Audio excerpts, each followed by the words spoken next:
L'armée ukrainienne renforce ses positions dans la région de Koursk. C'est ce qu'a affirmé samedi le président Volodymyr Zelensky, plus de 10 jours après le lancement d'une offensive d'ampleur sur le sol russe.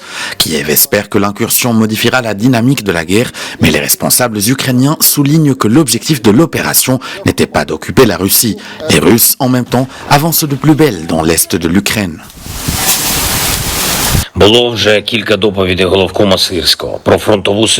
Le commandant-chef Syrski a déjà fait plusieurs rapports sur la situation de la ligne de front et sur notre opération dans la région de Koursk.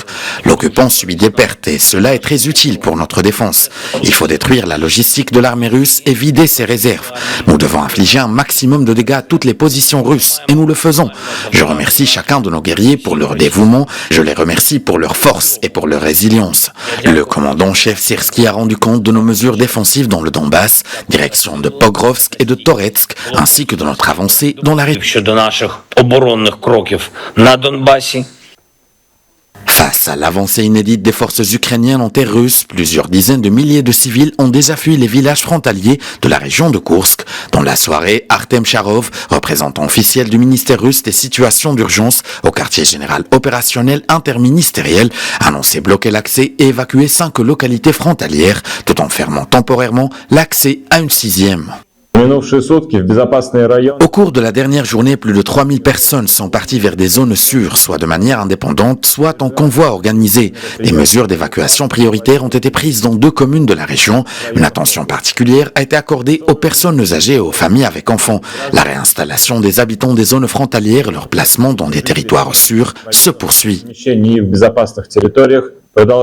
Ces derniers jours, les autorités ukrainiennes ont fourni diverses raisons pour justifier leur assaut, obliger Moscou à retirer des troupes d'autres parties du front et créer une zone tampon pour mettre fin au bombardement dans les territoires ukrainiens frontaliers. Mais Kiev veut aussi se servir des territoires russes conquis comme monnaie d'échange lors de possibles négociations avec le Kremlin. Or, les discussions entre les deux parties sont complètement bloquées depuis le printemps 2022. Volodymyr Zelensky a dit vouloir élaborer d'ici à novembre, date de la présidentielle aux États-Unis, allié vital de Kiev, un plan qui servirait de base à un futur sommet pour la paix auquel le Kremlin doit être convié. Il répète qu'une paix ne peut être possible que si l'armée russe se retire complètement, y compris de la péninsule de Crimée, annexée dès 2014 par la Russie.